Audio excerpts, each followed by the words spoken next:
আসসালামু আলাইকুম, স্বাগতম জানাচ্ছি বিবিসি নিউজ আন্তর্জাতিক সংবাদে।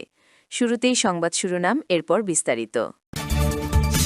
বুধবারের মধ্যে চুক্তি না করলে ইরানে আবার হামলা শুরু।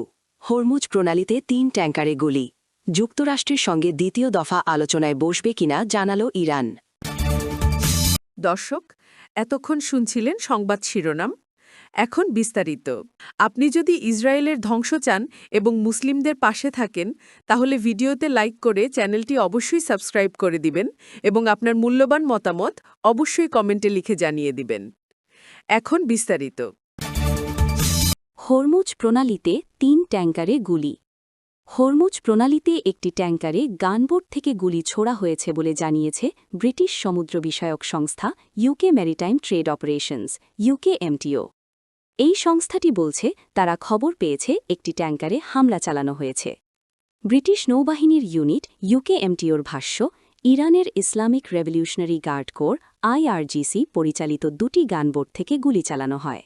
UKMTOর ভাষ্য, ওয়ান উপকূলের 20 নটিক্যাল মাইল উত্তর-পূর্বে হামলার ঘটনাটি ঘটেছে। ট্যাঙ্কারের ক্যাপ্টেন বলেছেন, গানবোট থেকে কোনো হুঁশিয়ারি বার্তা ছাড়াই গুলি চালিয়েছে। তবে গুলিতে জাহাজের কোনো ক্ষয়ক্ষতি হয়নি, ক্রু সদস্যরা নিরাপদে আছেন। বুধবারের মধ্যে চুক্তি না করলে ইরানে আবার হামলা শুরু। যুক্তরাষ্ট্রের প্রেসিডেন্ট ডোনাল্ড ট্রাম্প হুঁশিয়ারি দিয়েছেন যে আগামী বুধবার 29 এপ্রিলের মধ্যে ইরানের সাথে যুদ্ধবন্ধের দীর্ঘমেয়াদী কোনো চুক্তি না হলে তিনি যুদ্ধবিরতির মেয়াদ আর বাড়াবেন না। এয়ারফোর্স ওয়ানে থাকা সাংবাদিকদের সঙ্গে আলাপকালে তিনি বলেন, চুক্তি না হলে আবারও বোমা বর্ষণ শুরু করতে পারে মার্কিন বাহিনী। রয়টার্সের বারাত দিয়ে জানা গেছে, ট্রাম্প স্পষ্ট করে জানিয়েছেন যে চুক্তি হোক বা না হোক, ইরানি বন্দরগুলোর উপর আরোপিত অবরোধ বহাল থাকবে। ট্রাম্পের মতে, যদি নির্দিষ্ট সময়ের মধ্যে সমঝোতা না হয়, তবে দুঃখজনক হলেও যুক্তরাষ্ট্রকে আবারও সামরিক শক্তিতে ফিরে যেতে হবে। উল্লেখ্য, যুক্তরাষ্ট্র ও ইরানের মধ্যে চলমান 2 সপ্তাহের যুদ্ধবিরতির মেয়াদ আগামী বুধবার শেষ হতে যাচ্ছে। বর্তমানে দেশ দুটি এই যুদ্ধবিরতির মেয়াদ বাড়ানোর লক্ষ্যে পরোক্ষ আলোচনা চালিয়ে যাচ্ছে। যুক্তরাষ্ট্রের সঙ্গে দ্বিতীয় দফা আলোচনায় বসবে কিনা ইরান। ওয়াশিংটনের সঙ্গে দ্বিতীয় দফা আলোচনায় বসতে ইরান এখনও সম্মত হয়নি বলে জানিয়েছে তেহরানের একটি নির্ভরযোগ্য সূত্র। যুক্তরাষ্ট্রের সঙ্গে দ্বিতীয় দফা আলোচনায় বসবে কিনা ইরান।